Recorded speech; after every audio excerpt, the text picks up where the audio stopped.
नमस्कार.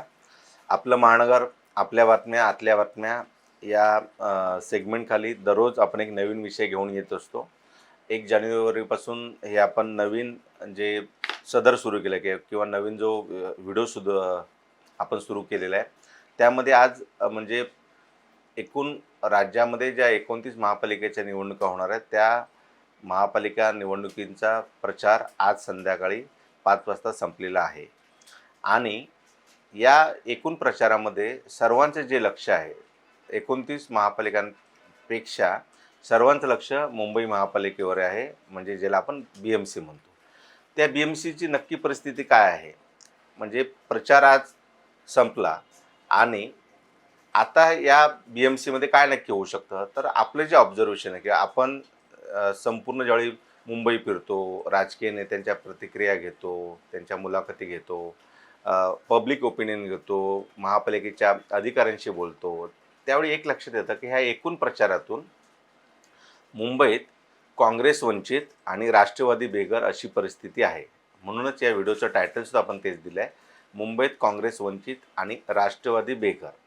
आता काँग्रेस वंचित का? राष्ट्रवादी काँग्रेस म्हणजे अजित पवार यांची राष्ट्रवादी काँग्रेस, ती मुंबईमध्ये बेघर का दिसते? तर हे जर समजून घ्यायचं असेल आणि आतली बातमी काय आहे या संपूर्ण सेगमेंटमधील, ते बघण्यासाठी आपल्याला ऐकण्यासाठी आपल्याला हा पूर्ण व्हिडिओ बघावा लागेल. आता एक आपण समजून घेतलं पाहिजे, की मुंबईमध्ये 227 जागांवरती महापालिकेची निवडणूक होते. मुंबई वगळता म्हणजे केवळ मुंबईमध्ये प्रत्येक वॉर्डामध्ये एक एक उमेदवार आहे, म्हणजे एका पक्षाचा एक उमेदवार आहे. बाकीच्या ठिकाणी पॅनल पद्धत आहे, ज्याच्यामध्ये 3 किंवा 4 उमेदवारांचं एक पॅनल आहे. मुंबई महापालिका ही सर्वांसाठी महत्त्वाची आहे. याचं कारण मुंबई देशाची आर्थिक राजधानी आहे आणि मुंबई महापालिकेचा बजेट जो साधारण 75 ते 80,000 कोटी आहे, तो सर्व बजेट इतर महापालिकांचं जर आपण टॅली केली तर तो 80,000 कोटी होत नाही. याचं कारण सगळ्या महापालिकांचा बजेट म्हणून फार फार 60 ते 65,000 कोटींवरती जातो. म्हणजे एकीकडे 28 नगरपालिका आणि त्याच्या विरोधात असलेली BMC, ज्याचा बजेटच साधारण 75 ते 80,000 कोटीच्या घरात आहे. म्हणजे ज्यांच्या ठेवी उद्धव ठाकरे वारंवार भाषणामध्ये सांगतात, की ज्या ठेवी मी 90,000 कोटींवरती नेल्या होत्या, त्या 90,000 च्या ठेवी 70,000 कोटीवरती आणण्याचं जो काय पराक्रम कोणी केला असेल, तर देवेंद्र फडणवीस आणि एकनाथ शिंदे यांनी केला. आता आपण असं का म्हणतोय, की मुंबईमध्ये काँग्रेस वंचित? याचं कारण आहे, की एक त्याच्या अगोदर कोण किती जागा लढवतंय. कारण कसं आहे, की शिवसेना म्हणजे शिंदेंची शिवसेना आणि भाजप हे दोघे मिळून 137 प्लस 90 म्हणजे 137 जागा या भाजपला आहेत आणि 90 जागावरती शिवसेनेचे म्हणजे धनुष्यबाणचा उमेदवार उभा आहे. यांनी सांगितलं होतं, की RPIच्या आठवले गटाला आम्ही दोन्ही मिळून 12 जागा देऊ. मात्र या दोन्ही ठिकाणी 12 जागा देऊ केल्या नाही. त्यामुळे दोन्हीच पक्ष हे 227 पैकी, कारण 2 ठिकाणी उमेदवारांचे फॉर्म बाद झालेले आहेत. अजून समजा AB फॉर्म मिळाला नाही, त्यामुळे अपक्षाला पाठिंबा देण्याची अवस्था आली. म्हणजे साधारण 224 ते 225 जागावरती महायुती निवडणूक लढते. तर आता आपण ठाकरे बंधूंकडे बोललं पाहिजे, की ठाकरे बंधूंमध्ये 165 जागांवरती उद्धव ठाकरे यांचा पक्ष उभाटा, ज्याची निशाणी आहे मशाल. 52 जागांवरती राज ठाकरे यांचा पक्ष मनसे, ज्याची निशाणी आहे रेल्वे इंजिन. आणि 10 जागांवरती राष्ट्रवादी शरदचंद्र पवार पक्षाचा पक्षाचे उमेदवार, म्हणजे ज्याची निशाणी आहे तुतारी वाजवणारा माणूस, हे लढत आहेत. म्हणजे ह्यांचे सुद्धा 227 पैकी 223 224 जागावरती अधिकृत उमेदवार आहे. आता जो तिसरा नवीन सेगमेंट झालेला आहे ह्या सगळ्या ह्याच्यामध्ये, ह्याला खिचडी म्हणावे लागेल. हे जाणून बुजून म्हणजे पडद्यामागे जे काय अंडरस्टँडिंग केलं ते काँग्रेसने केलं. हे अत्यंत आपण जबाबदारीने एवढ्यासाठीच बोलतोय. पडद्यामागे जे काय अंडरस्टँडिंग केलं ते वंचित आघाडीच्या प्रकाश आंबेडकर यांनी केलं आणि पडद्यामागे जे काय सेटलमेंट केलं भाजपसोबत ते नवाब मलिक, म्हणजे नवाब मलिक इथला चेहरा आहे मुंबई राष्ट्रवादी काँग्रेसचा, त्या नवाब मलिक यांनी केलं.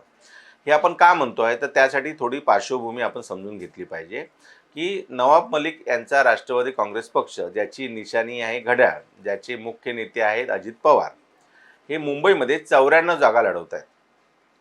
या 54 जागांमध्ये त्याने 4 दिवसापूर्वी त्या पक्षाचे प्रदेशाध्यक्ष असलेले सुनील तटकरे, प्रफुल्ल पटेल यांनी एक आकडेवारी दिली की साधारण आम्ही मराठी उमेदवार दिले आहेत, मुस्लिम दिले आहेत, आम्ही उत्तर भारतीय दिले आहेत, ओबीसी दिले आहेत, अशी एक आकडेवारी दिली. मात्र जी राष्ट्रवादी काँग्रेस, एक संध असलेली राष्ट्रवादी काँग्रेस ही कधीही 14 पेक्षा जास्त जागावरती निवडून आली नव्हती, किंवा जिने कधीही 50 पेक्षा जास्त जागा लढवल्या नाहीत, त्यांना अचानक 94 जागावरती उमेदवार लढवण्याची वेळ का आली? तर ही वेळ आलेली नाही, तर यांना, या उमेदवारांना उभं केलं आहे. ते कोणी उभं केलं आहे याचं कारण आपल्याला जे माहिती मिळते आहे त्यानुसार मुख्यमंत्री असलेल्या देवेंद्र फडणवीस आणि उपमुख्यमंत्री असलेल्या अजित पवार यांच्यामध्ये ज्या बैठका होत होत्या त्यामध्ये एका बैठकीचा अजेंडा हा होता की जास्तीत जास्त ठिकाणी राष्ट्रवादी काँग्रेसने मुस्लिम बहुल समाजामध्ये त्या त्या मतदारामध्ये, त्या वॉर्डामध्ये उमेदवार दिले पाहिजेत, आणि ते उमेदवार हे ज्या ज्या ठिकाणी मुस्लिम समुदाय जास्त आहे त्या ठिकाणी दिले पाहिजेत. म्हणूनच बघा, 94 पैकी सुमारे 35 ते 40 उमेदवार हे मुस्लिम आहेत. मुस्लिम समाजाबद्दल आपला आकस नाही, मुस्लिम समाजाने निवडणुकीत उभे राहू नये ह्या पद्धतीच्या या मताचे आपण नाही. मात्र ज्या ठिकाणी राष्ट्रवादी काँग्रेस ज्यावेळी ताकद होते, म्हणजे राष्ट्रवादी काँग्रेस म्हणजे कोण? छगन भुजबळ ज्यावेळी संपूर्ण बघत होते, मुंबई बघत होते. राष्ट्रवादी काँग्रेस म्हणजे कोण? जयंत पाटील. राष्ट्रवादी काँग्रेस म्हणजे कोण? नवाब मलिक. हे ज्यावेळी एक संध होते, राष्ट्रवादी काँग्रेसची ताकद होती, सचिन अय्यर ज्यावेळी मुंबईचे अध्यक्ष होते, या सगळेजण असतेवेळी सुद्धा त्याने एवढ्या जागावरती उमेदवार दिले नव्हते. यावेळी देण्यामागचं कारण हे केवळ बीजेपीने सांगितल्यानुसार, बीजेपीच्या स्क्रिप्टनुसार त्यांनी उभे केलेले उमेदवार. आता मी तुम्हाला काँग्रेसकडे आणि काँग्रेस आणि वंचितची जी आघाडी झालेली आहे, ही विचित्र आघाडी एवढ्यासाठीच आपण म्हणतोय की आघाडी जर असेल, म्हणजे बघा, ठाकरे बंधूंचा वचननामा जो काय होता, जो काय प्रकाशित झाला, त्यावेळी राज ठाकरे आणि उद्धव ठाकरे उपस्थित होते, कारण ते 2 पक्षाचा वचननामा होता. ज्यावेळी भाजपचा आणि शिवसेनेचा, म्हणजे देवेंद्र फडणवीस आणि एकनाथ शिंदे हे बीकेसीला त्या पत्रकार परिषदेमध्ये उपस्थित होते आणि त्या दोघांनी एकच जाहीरनामा त्यांचा प्रकाशित केला. इकडे मात्र परिस्थिती वेगळी आहे. काँग्रेसने आपला जाहीरनामा प्रकाशित केला आणि तिकडे वंचित आघाडीने आपला प्रकाशित केला. आता काँग्रेस ज्यावेळी आपला जाहीरनामा प्रकाशित करते, हे आपल्या दर्शकांना आपण सांगितलं पाहिजे की काँग्रेसमध्ये जी काय अंतर्गत ज्या पद्धतीची त्या पक्षाची मांडणी आहे त्यानुसार Mumbai regional Congress committee, MRCC, Mumbai regional Congress committee ही थेटपणे AICCच्या अंडर येते, म्हणजे अखिल भारतीय काँग्रेस कमिटी आहे त्याला रिपोर्ट करते. महाराष्ट्र प्रदेश काँग्रेस कमिटी म्हणजे MPCC, महाराष्ट्र प्रदेश काँग्रेस कमिटी, ज्याचे प्रदेशाध्यक्ष आहेत हर्षवर्धन सपकाळ, हे सुद्धा AICCला रिपोर्ट करतात. मात्र MRCC MPCCला रिपोर्ट करत नाही. त्यामुळे तो जो काय जाहीरनामा जो काय प्रसिद्ध झाला त्यामध्ये राष्ट्रवादी काँग्रेसचे नव्हे तर काँग्रेसचे केवळ वर्षा गायकवाड, अस्लम शेख, सचिन सावंत असे 3-4 नेते हे उपस्थित होते आणि त्यांनी खास करून बेसवरती जास्त करून फोकस दिला. आता आपण एक गोष्ट समजून घेतली पाहिजे की या दोघांची ज्यावेळी आघाडी झाली, आघाडी म्हणा, अलायन्स म्हणा, त्यावेळी एक ठरलं होतं की वंचित आघाडीला 65 ठिकाणी जागा दिल्या जातील आणि उरलेल्या जागा म्हणजे 150हून अधिक ठिकाणी ही काँग्रेस आघाडी लढेल आणि समविचारी पक्ष. आता ज्यावेळी आपण ज्यावेळी खोलामध्ये गेलो त्यावेळी लक्षात आलं की वंचितने तर 21 ठिकाणी उमेदवारच दिले नाहीत.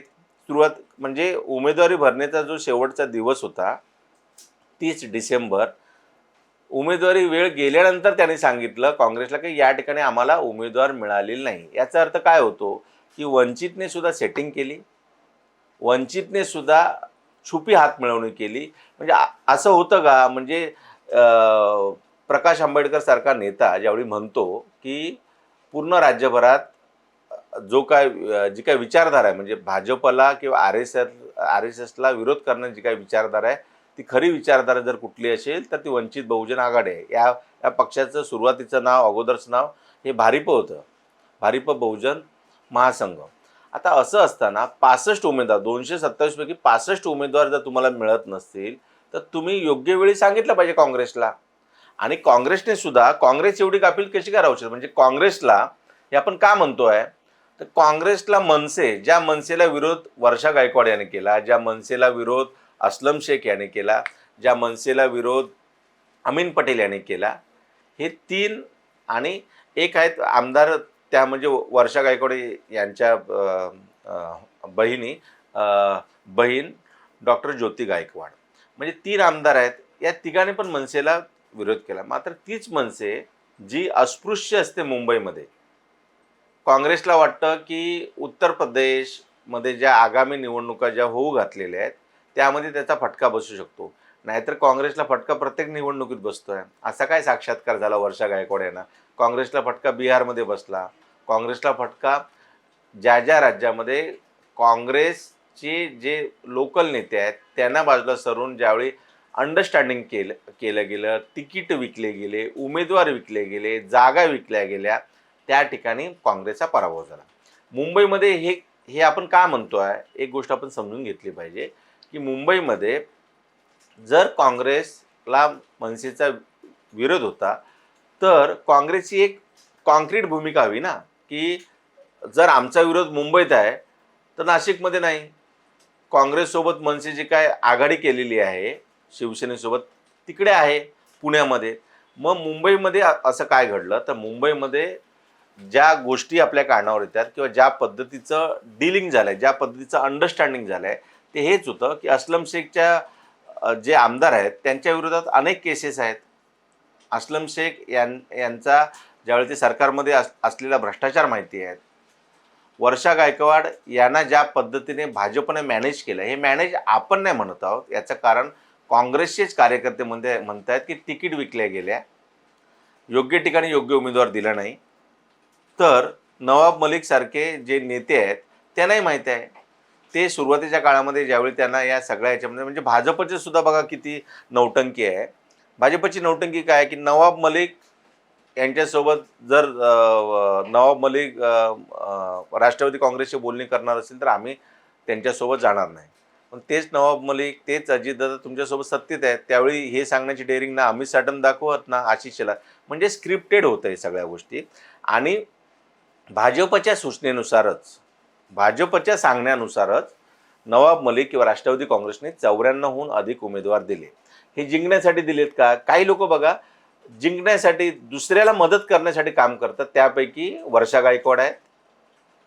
सेक्युलर बोलायचं आणि ज्यावेळी भाजपला हरवण्याची वेळ येते त्यावेळी आपण मात्र अशी काही अंडरस्टँडिंग करायची, असं काही भूमिका घ्यायची ज्यामुळे पक्ष आपला खड्ड्यात गेला तरी चालेल पण आपलं काहीतरी गोष्ट साध्य झाली पाहिजे.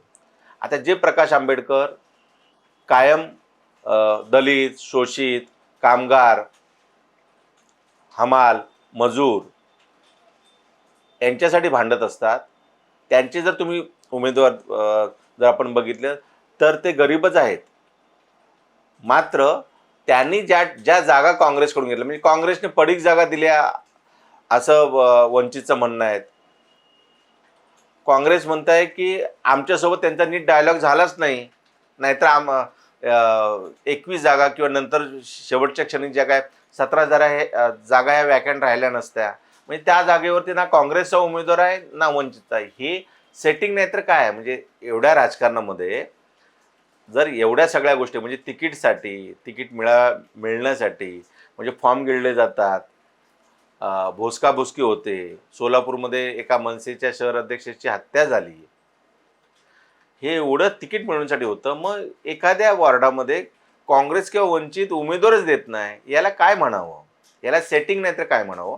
त्यामुळे मुंबईमध्ये काँग्रेस वंचित राहिलेले आहे आणि राष्ट्रवादी बेघर म्हणण्याचं कारण हे आहे की राष्ट्रवादी काँग्रेसचा जो काय नेहमीचा त्यांचा जो काय नगरसेवकांचा जो काय आकडा असतो तेवढ्यापर्यंत सुद्धा ते जाणार नाही. म्हणजे एक आकडीमध्ये राष्ट्रवादी काँग्रेस राहील.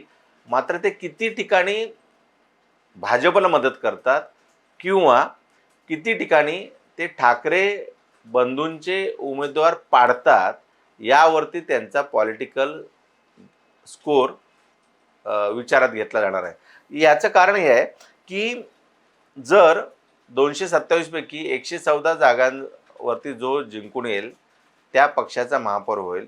ज्यावेळी हे सगळ्या गोष्टी लक्षात येतात त्यावेळी एक गोष्ट आपल्या लक्षात आली पाहिजे की मुंबईमध्ये ज्या पद्धतीने 2 दिवसापूर्वी झालेली राज ठाकरे, उद्धव ठाकरे यांची शिवाजी पार्कवरील सभा, एक सभा कशी गेम चेंजर ठरू शकते हे त्या सभेतून कळलेलं आहे. कारण ज्या पद्धतीने ही एकतर्फी लढत सुरुवातीच्या काळात वाटत होती, कारण ज्या पद्धतीने उद्धव ठाकरे, मनसे, कारण हे आपण मनसेच्या नेत्यांना मुलाखतीतून प्रश्न निश्चितपणे विचारू की उद्धव ठाकरे आणि राज ठाकरे यांनी सुद्धा चुकीचे उमेदवार दिले.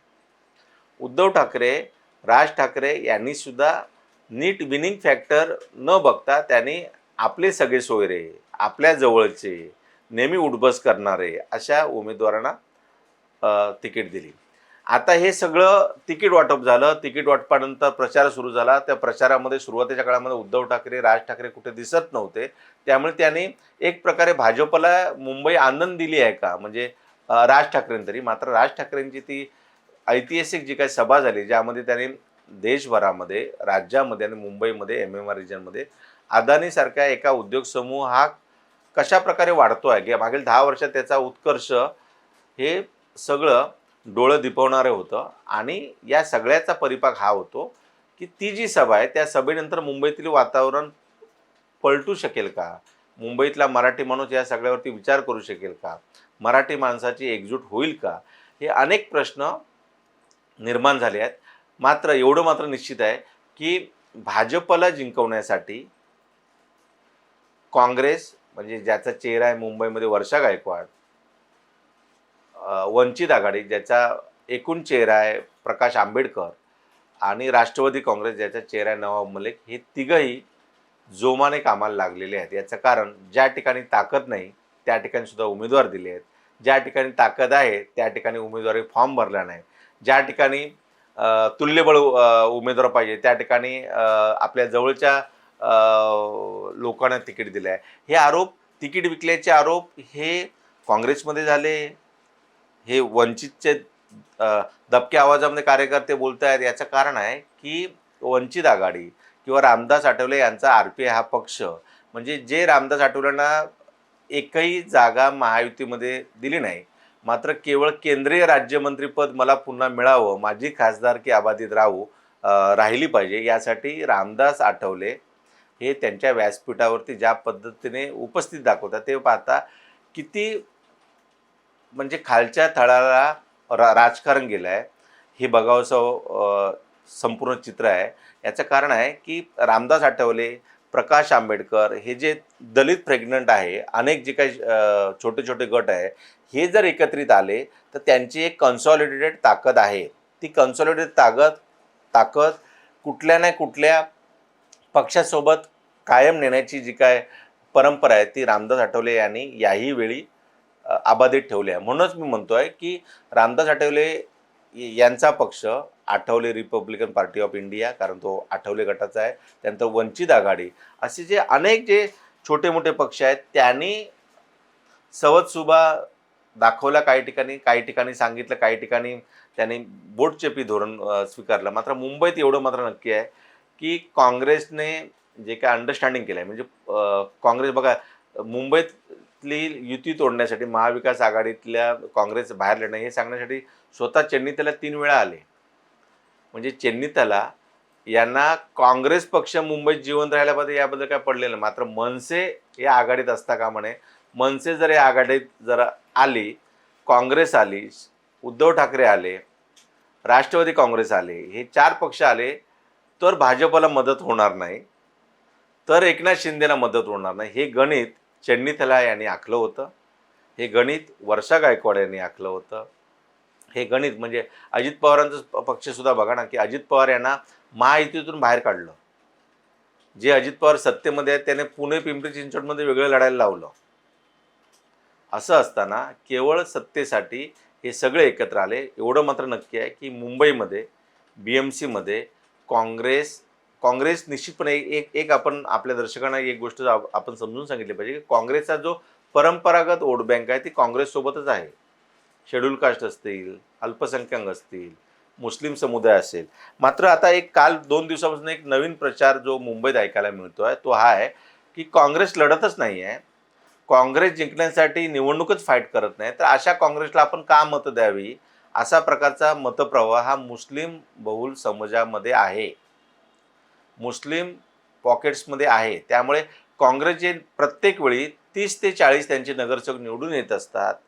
तेवढे नगरसेवक जर निवडून आले नाहीत, तर त्याला सर्वस्वी जबाबदार वर्षा गायकवाड यांचं सांगण्यासाठी शाहू फुले, आंबेडकर, बाबासाहेब आंबेडकर यांची विचारधारा मांडणारा पक्ष अशा पद्धतीने बोलायचं आणि सत्तेत येण्यासाठी कोणतेही म्हणजे सत्तेत न येण्यासाठी, सत्तेत यायचं असतं तर उद्धव ठाकरे, राज ठाकरे, राष्ट्रवादी काँग्रेस पक्ष आणि काँग्रेसची युती झाली असती. म्हणजे जे 150हून जास्त जागा लढवल्या जात आहेत, तर अर्ध्या तर प्रॉक्सी आहेत.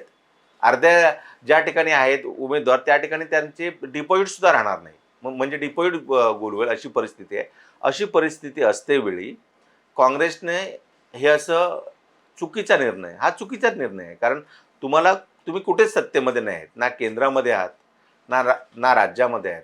महापालिका स्वबळावर किंवा काँग्रेस जिंकेल अशी एकही महापालिका दिसत नसते वेळी. मुंबई महापालिकेमध्ये थोडीशी अंधुकशी एक आशा होती, की ज्या ठिकाणी काँग्रेस, मनसे, ठाकरे आणि शरद पवार यांचा पक्ष एकत्र राहिला तर सत्तेमध्ये येऊ शकतात, चांगली टफ फाईट होऊ शकते. ते होऊ नये म्हणून जे वर्षा गायकवाड, अस्लम शेख यांनी जी काय स्ट्रॅटेजी आखली, म्हणजे भाजपच्या जे काय डिसिजन होते त्याला बळी पडले. मला वाटतं त्याचं उत्तर वर्षा गायकवाड यांना द्यावं लागेल. नवाब मलिक एक आपण समजून घेतलं पाहिजे, की नवाब मलिक हे जामिनावरती बाहेर आहेत. नवाब मलिक यांना भाजप अस्पृश्य मानते. मात्र नवाब मलिक ज्या पक्षामध्ये आहे त्या पक्षासोबत मात्र भाजप सत्तेमध्ये आहे. आता अजितदादा, आपल्याला जी माहिती मिळते त्यानुसार अजितदादा यांनाही 10 पेक्षा जास्त जागावरती मुंबईमध्ये जागा लढवायच्या नव्हत्या. मात्र भाजपच्या सांगण्यावरून, देवेंद्र फडणवीस यांच्या सांगण्यावरून त्यांनी आपले 94 ठिकाणी उमेदवार उभे केले. म्हणजे ते जिंकण्यासाठी नाहीच ना, ते पाडण्यासाठी केले. आता ते कुणाला पाडतील हे आपल्याला 16 तारखेला कळेल. एवढं मात्र नक्की आहे, की मुंबईमध्ये काँग्रेस आणि वंचितने जे अलायन्स केलं, ते अलायन्स जिंकण्यासाठी केलं नाही. ते अलायन्स भाजपला जिंकण्यासाठी, एकनाथ शिंदे यांना जिंकण्यासाठी केलं. नवाब मलिक यांनी जे 94 उमेदवार उभे केले म्हणजे राष्ट्रवादी काँग्रेसने, ते सुद्धा राष्ट्रवादी काँग्रेसने जिंकावं यासाठी नाही, तर महायुती म्हणजे भाजप आणि शिंदेची युती जिंकावी, वोट कापण्यासाठी, म्हणजे वोट कटर म्हणूनच या तिन्ही पक्षांकडे मुंबईकरांनी बघितलं पाहिजे. तुर्तास एवढंच. अशाच प्रकारच्या आतल्या बातम्यांसाठी आपण माय महानगर लाईव्ह हे आमचं यूट्यूब चॅनल तुम्ही सबस्क्राईब करा. आम्हाला एक्सवरती आणि फेसबुकवरती फॉलो करा आणि आपला आवडता पेपर आपलं महानगर नेहमी वाचत जा. धन्यवाद.